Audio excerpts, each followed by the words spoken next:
إن الحمد لله نحمده ونستعينه ونستغفره ونعوذ بالله من شرور أنفسنا ومن سيئات أعمالنا من يهده الله فلا مضل له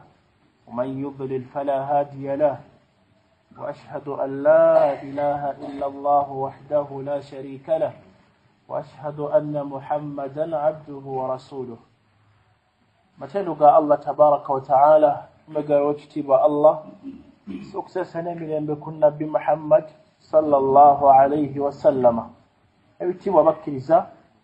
قال بحديث الصحابي منني البراء بن عازب رضي الله عنه لتولى ببنتو بنا نبي صلى الله عليه وسلم بيقرأ يولي نوكو يجين لرزان وجين كسلا نوبي ولا اكسوكا entambula yayo ekyokubiri amaaso gaayo singa gabaako akamogo nga foolefu ekyokusatu nga obulwadde bulabika ekirala ekyokuna obunafu ngeri awo nnafu nnyo teyeesobola teriiko nnyama oba ne tugamba abanyamboovula ne bagamba etategeera mu hadithi endala ya sahaba eyitibwa Abdullah ibn Umar eri muwatta ga Imam Malik Abdullah ibn Umar radiyallahu anhuma ye Nafi' omu ku bakozi ba Abdullah ibn Umar yatugamba nti ibn Umar bwe yalinga agenda okusala kana yattaqi min ad-dhahaya allati lam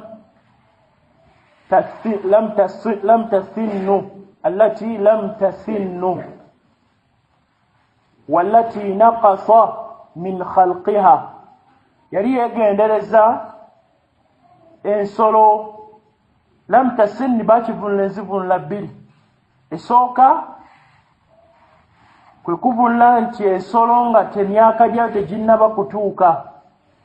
gitulina okugisalira mu senga giba gikyali mito tolina kugisala ejajja mu hadithi ya Jabir ibn Abdullah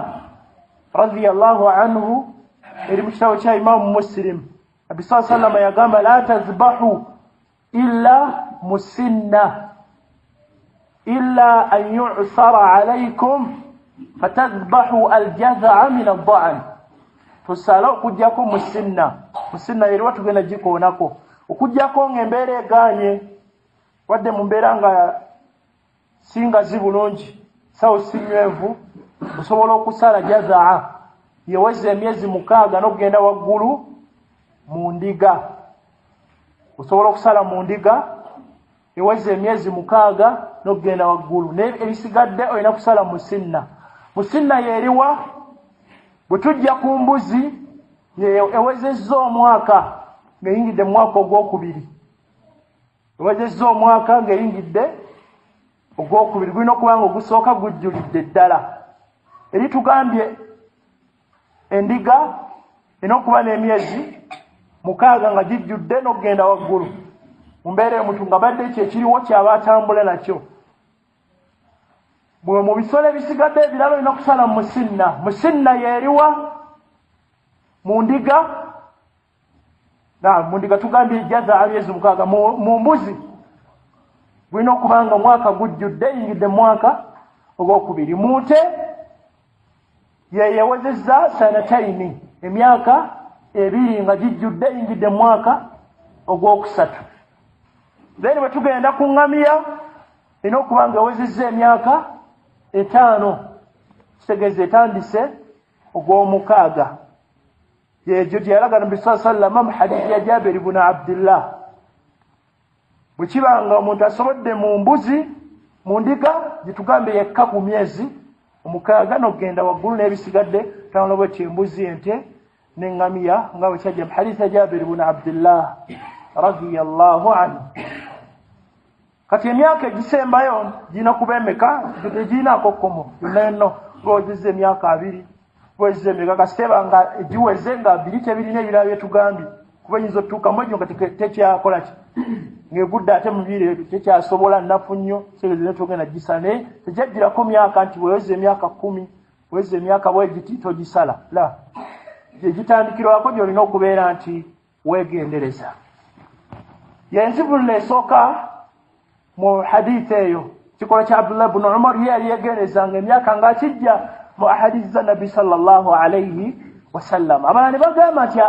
kibali bategeeza lam tasin min al-asnan, kiva ku mannyo etannaba kumera mannyo. Bwe banga ensolo aslan amannyo gaayo tegannaba kumera naye togisala kaba kamogo. Bwe libanga livudde mu buvi ate yo tukola tutya? Tugisala tugisala. Naam. Kakati awo tugenda ku kiddako ekyokubiri kyagambye wallati naqasa min khalqiha, senga mu kimu ku byalina ku butonde bwakyo nga kikendedde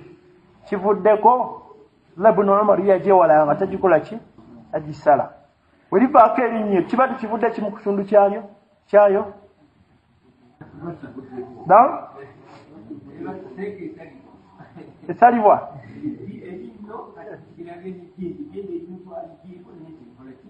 esalibwa ati ku jjembe jjukira twagambye nti ejjembe gibayita aljamma etawo nga aswa nterinayo ki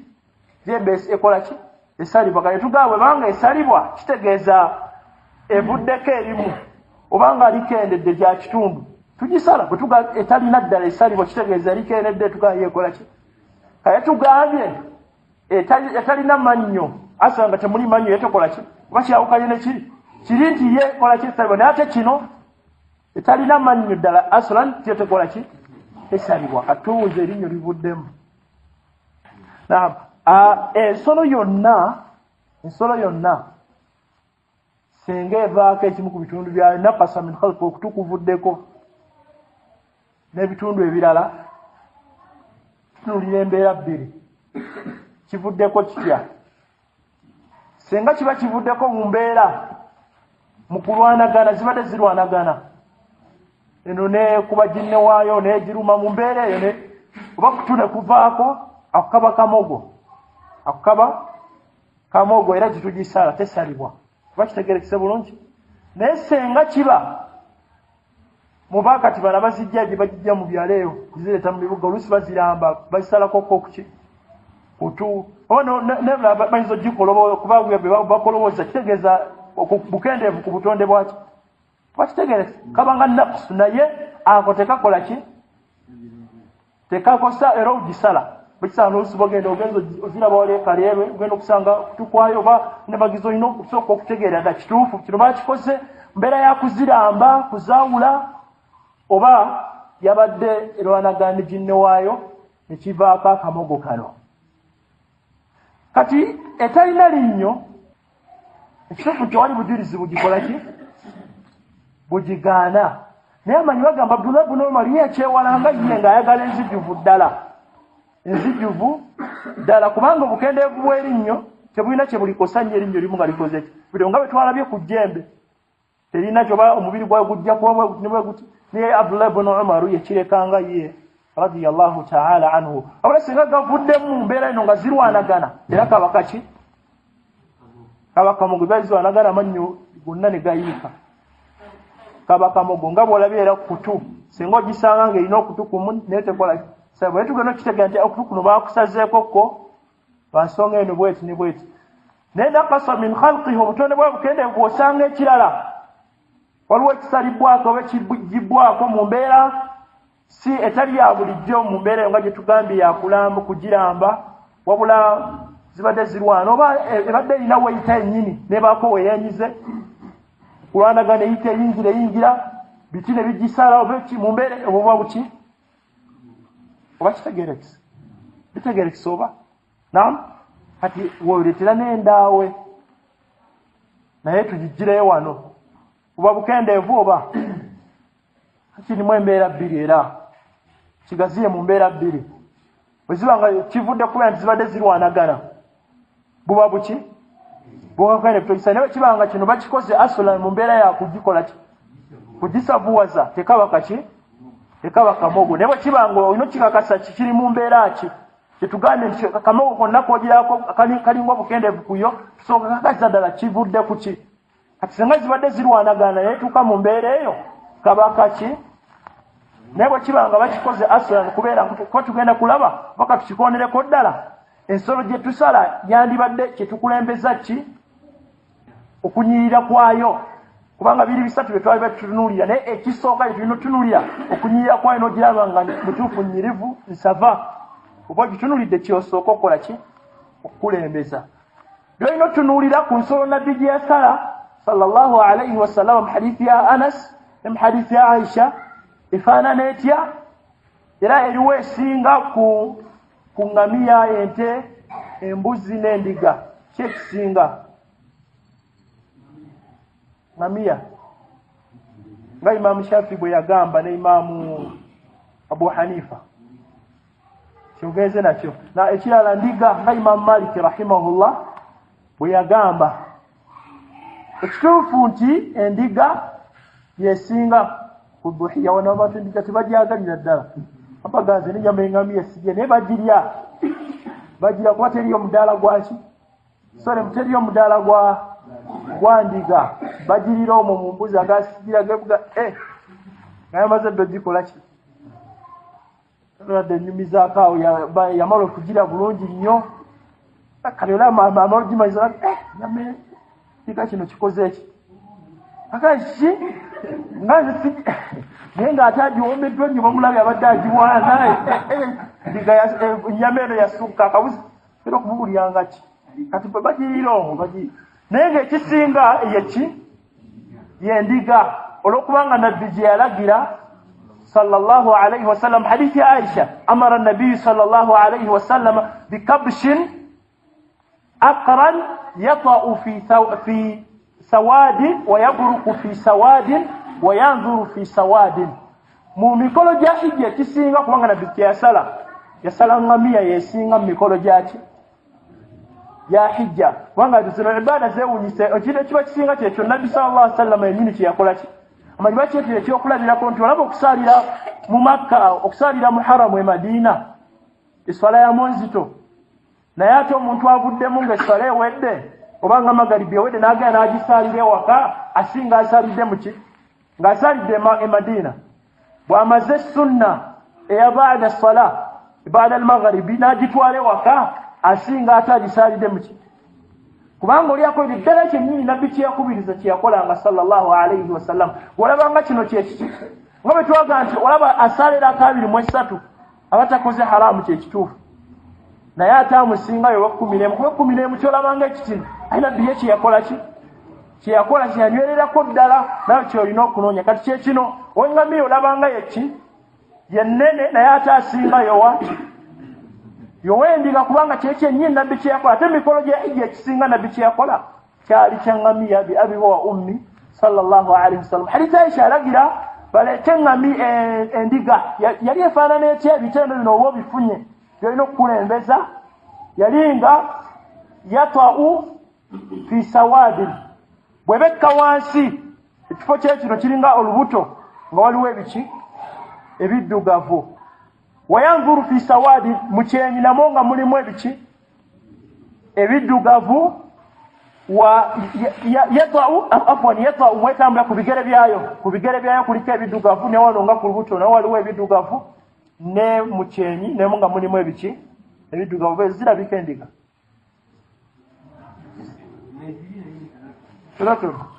abamu bagamba nga erimu njeru naye nga erimukko ebimyufu ezirabika njeru nga erimukko ebimyufu namu bakinjaji ziri Sudan naye nga esinga obutuufu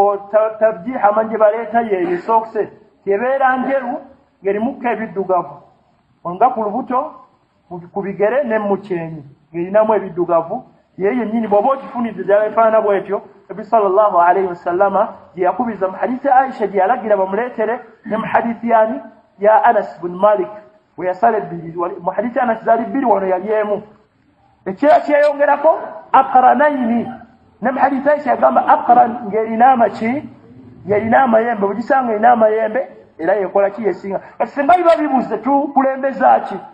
webiba bibuze tukulembeza wati ekisooka y'ensolo nga nsava ziraba erina ennyama yekulembezebwa tokulembeza kiri nga kali awo noga ati anoonya kkala faanana bweti ng'ate kali awo kati akafala ekikulembezebwa inokubeera nga ogiraba nsava bulungi bw'obanga osobodde nga nsava nga nekino ekyongerako kyekyamayembe gye tuzzaako amayembe nage galina kyekiddako ekyokubiri ekisembayo senga bino beesobola bigatta ebisatu byonna ngirina ki kala yaayo ng'efaana bwetyo nga gyolabe gye tunnyonnyodde ekyo bwe kiba nga kigaanye kulembeze ensava bwe kiba nga wekiringa nekino ekigattako bwotyo ng'odda ne ku kyokubiri ne ku kyokusatu ensolo nabbi sallallahu alaihi wasallama eyasala naye nga mu kusala kuno kwa duhiya ekisinga naam ekisinga ki ndiga kubanga nabbi sallallahu alaihi wasallama ye gye yalagira basale bi abi huwa ummi sallallahu alaihi wasallam naye asaze embuzi nga yo mutebeekeza talina buzibu asaze ente talina buzibu biidhinihi tabaraka wa taala mu kusala embuzi tukimanyi abeera omu sibe kiri endiga omu engamiya n'ente era kyejja mu hadisi ya Jabir ibn Abdullah basobola okubeera bameka basobola okwegatta ne bawera 7 naam kakati awo kyetuyinza okubuuza senga tuba basatu ku nte naam twegatta basatu kirikya omu tekirina buzibu obanga tugambye omu osobola okugisala omu kitegeeza ne muba basatu ne muba bana ne muba bataano tekirina buzibu kubeera nti mukola ki abula kyerulina okutegeera nti ekomo babeera bameka 7 obutabeera 7 sikamuku tekirina buzibu bwonna sobola okubeera omu mubiri babiri basatu wabula temulina kusukka bameka temulina kusukka 7 barakallahu fikum wajazakumullahu khairan naam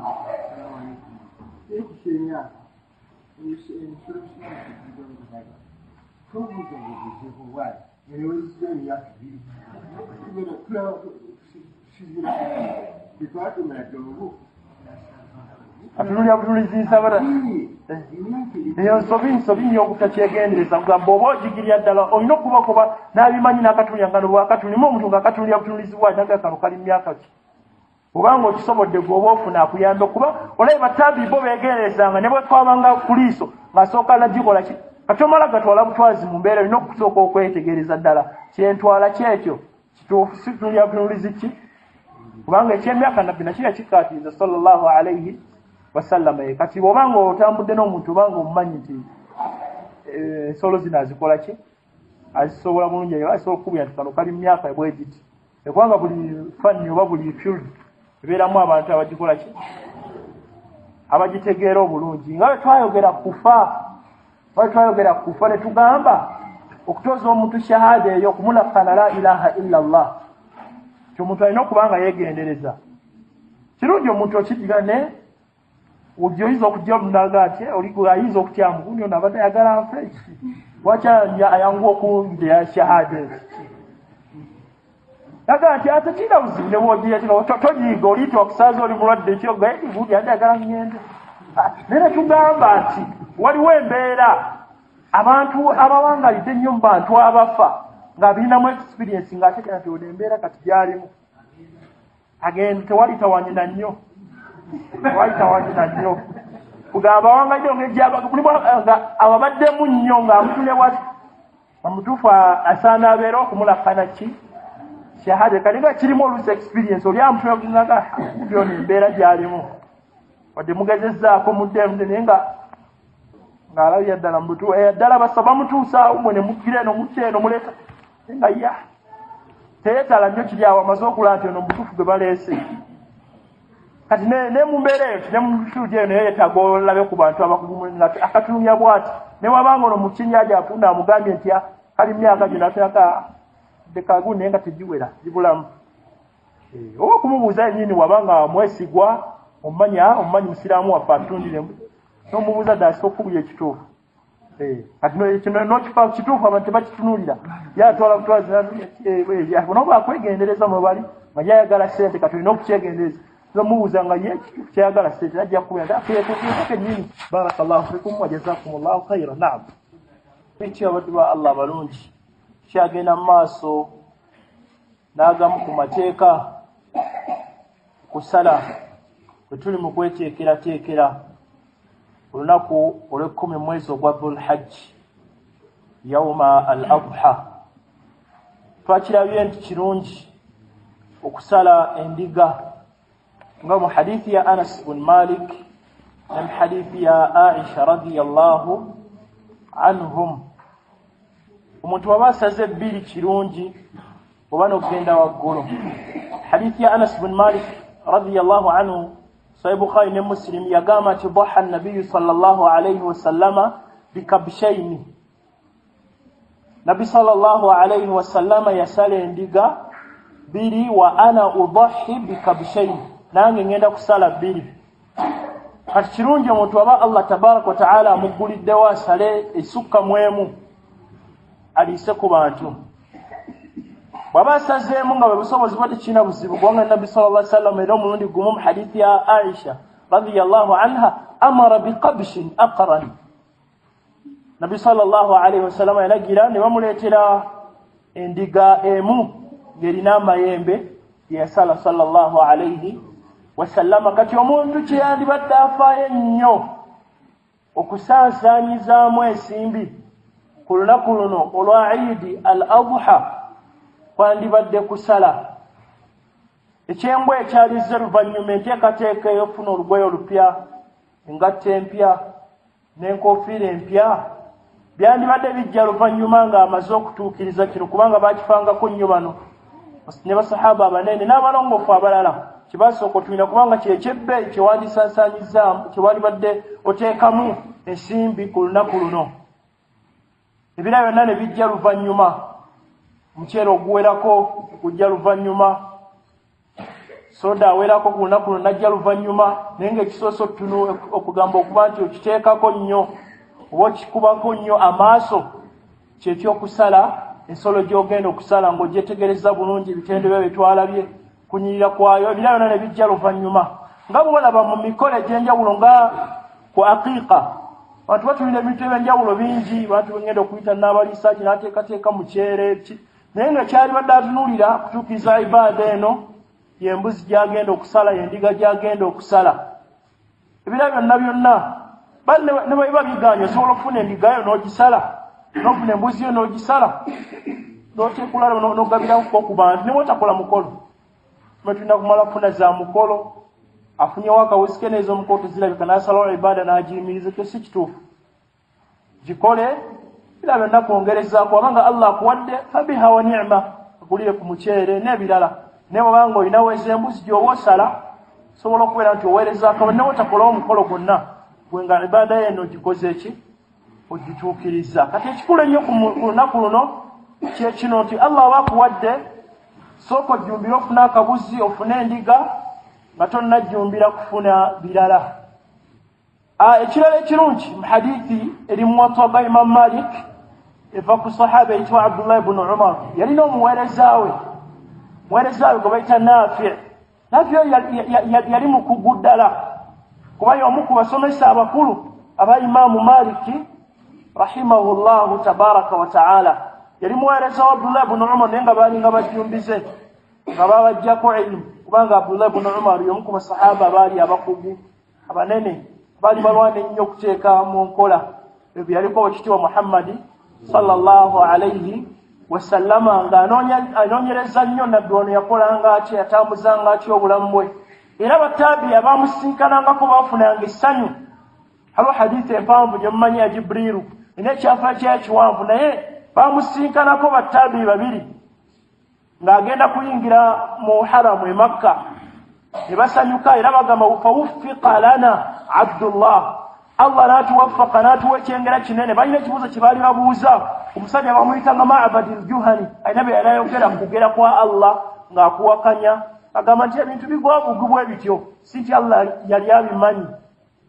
Bano kyabeewuunyisa ne bajja basinkana omu ku basahaba banene abaaliwo Abdullah ibn Umar. Kati bagamba baafuna ekyengera kinene fawuffiqa lana Abdullah, Allah n'atuwa ekyengera ne tufuna ekiba kyengera kinene. Allah bakwa ku bamanyi ng'abo abanene atagenda kutaputa bintu nga ye bw'abyagala ng'agenda kubitaputa kusinziira ku bujulizi obuva mu Qur'ani ne mu ahadithi z'owekitiibwa Muhammad sallallahu alayhi wa sallam. Tagenda kubitaputa nga abagagga bawangayira mbwe babyagala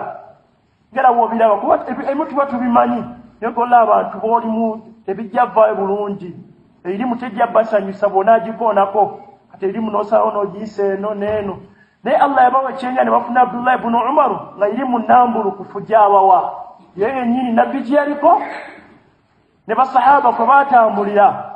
fawuffiqa lana Abdullah eba tawfiq Allah aba agikuwadde n'akuwa omumanyi n'akuwa omumanyi ng'oyo agenda okuwa kyennyini Allah kyayagala n'omubaka Muhammadin sallallahu alayhi wasallam. Saba Allah tabaraka wa ta'ala naffe akituwe n'amanyi baffe abalongoosi aleme kutambulira ku mbeera gundi gyayagala ne gundi wabula ku mbeera eri mu kitabo kya Allah ne mu njigiza w'ekitabo Muhammad sallallahu alayhi wasallama. Kati Abdullah ibn Umar kuno yali mulwadde biseera bino Eid eno ngegenda tuuka baali Madina Nafi yatunyumiza n'amulagira Nafi ono Abdullah ibn Umar amulagira yali muweereza we agenda amugulire amarahu bikabshin fahulin aqran amufunire endiga ano kyongedde okukaatiriza kitwayogedde kyekisinga obulungi kunaku luno kyandibadde kisalibwa ebeki ebendiga era naye yalagira ndiga nga nsajja aqran ng'erina amayembe yalagira ebyo n'ebitende byayo bye yaleeta Nafi'i ndiga gye baamutuma fahuli gajiba myaka ng'emyaka gye gijjulidde kuba twagambye endiga ina okuba ng'eweza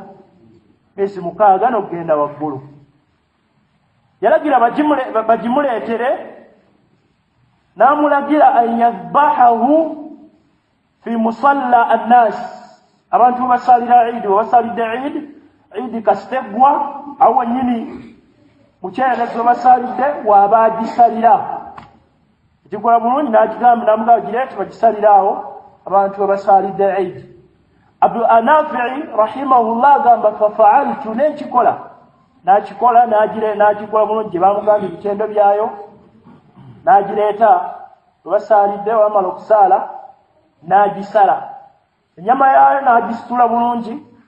n'agireeta eri Abdullah ibn Umar. Abdullah ibn Umar bwe baagituusa n'asalako enviiri ze. Wakana maridan lam yashhad al-Eid ma'a an-nas yali mulwadde. Nafi atunyumiza ati Abdullah ibn Umar kino yakikola naye yali mulwadde yasobola kujja kubeerawo ku Eid yandibadde ajja naye kyamugaana n'akitubuulira nti yali mulwadde radiyallahu anhu. Nafi n'ayongera kikkaatiza n'agamba wakana Abdullah ibn Umar yaqulu Abdullah ibn Umar yagambanga ng'era akibuulira abantu laysa ala al-mudahhi hilaqan lirra'si makuwa laysa biwajibin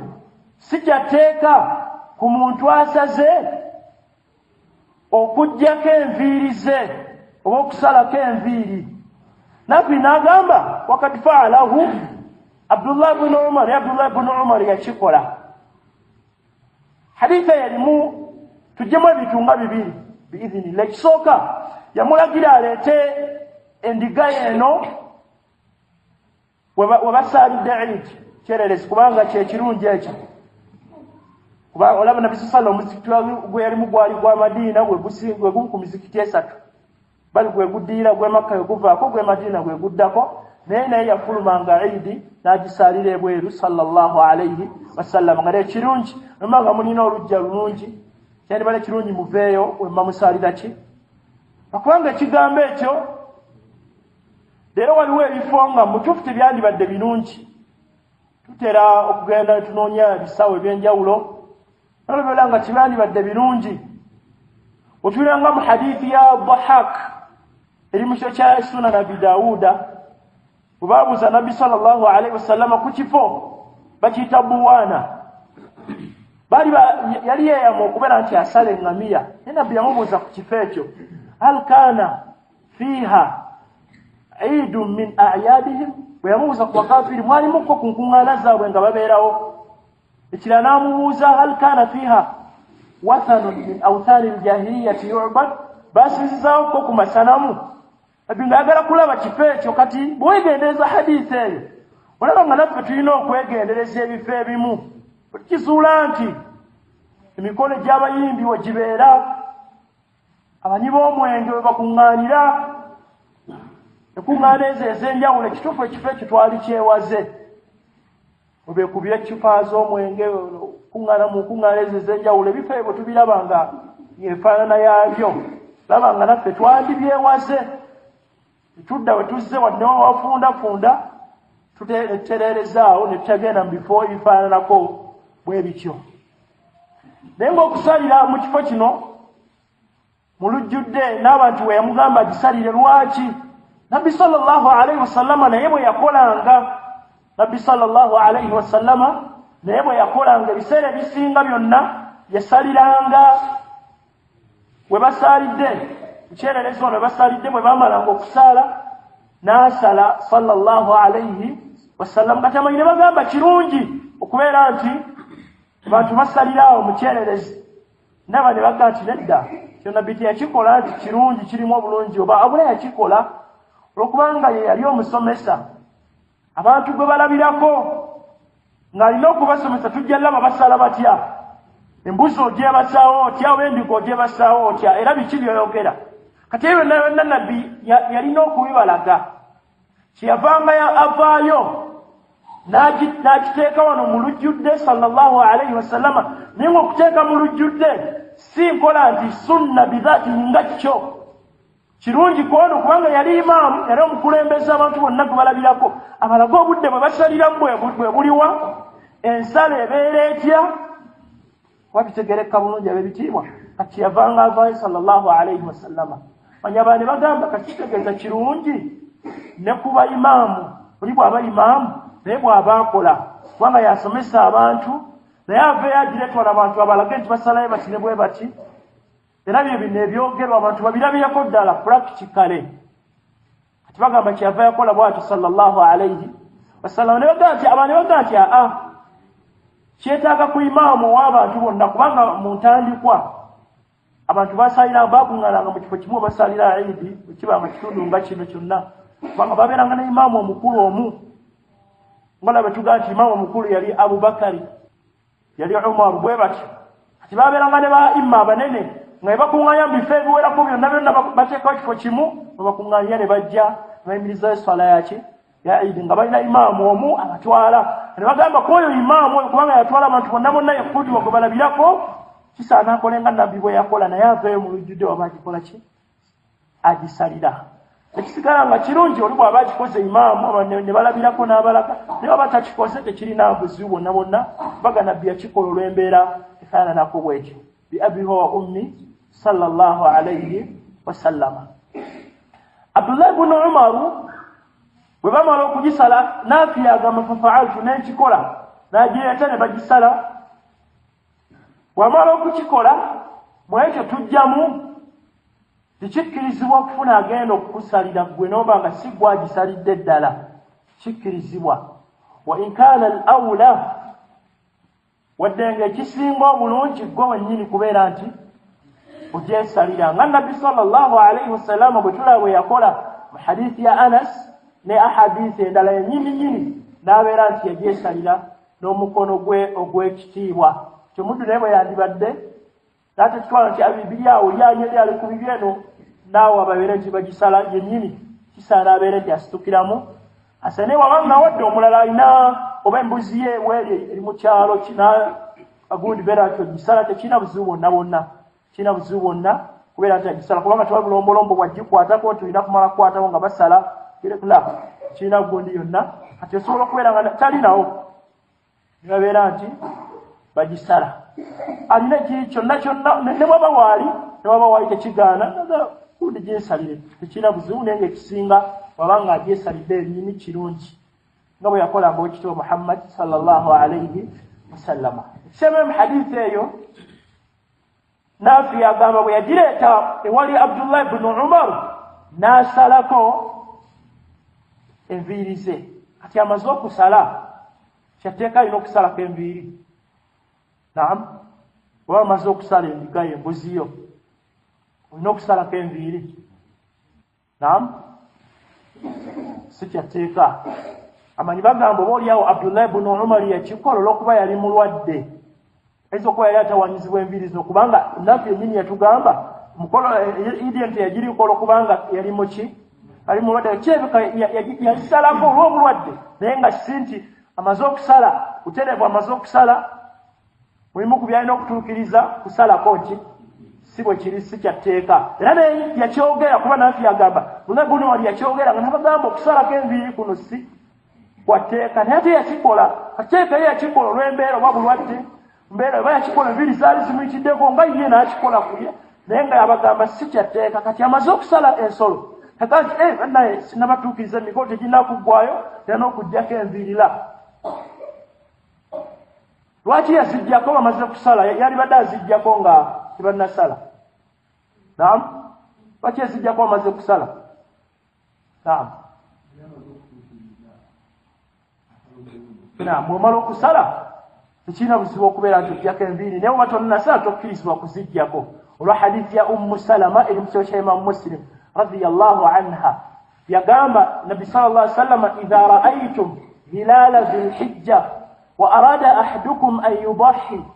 falyumsik an sha'rihi wa adfarihi senga mulaba ku mbonekerera y'omwezi ogwa dhulhijja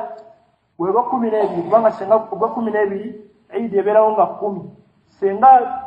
tutegeera mwana gatuukako nti leero lumu toddamu kukwata ku nviiri zo oba enjala ku mubiri gwo gwonna mu kitundu kyo oba kitundu kitokwata ku nviiri tokwata ku nviiri tosala ku nviiri ku mubiri gwo gwonna okuva ku mutwe n'ebifo ebirala ebisigadde nabwe kiti enjala zonna bigere mikono nazo tezikwatibwako nga bwe yalaga nabi sallallahu alaihi wasallama mu hadithi ya ummu salama radiyallahu ta'ala anha kati ekyo Abdullah ibn Umar yakikola nga ye ku mbeera oba enviiri zaali zimuyitiriddeko oba bulwadde naye sindi kyatteeka kati weeyagalidde bw'omala okusala weziggirako weziba zibadde zikuyitiridde zikuseeko nfanvu tekirina buzibu ziggyeko oba toziggyeko mu kaseera ako tekirina buzibu mu mbeera eyo ab'ebitiibwa barakallahu fikum wajazakumullahu khairan waffaqakumullahu tabaraka wa ta'ala bima yuhibbuhu wa yarda. Assalamu alaikum wa rahmatullahi wa barakatuh.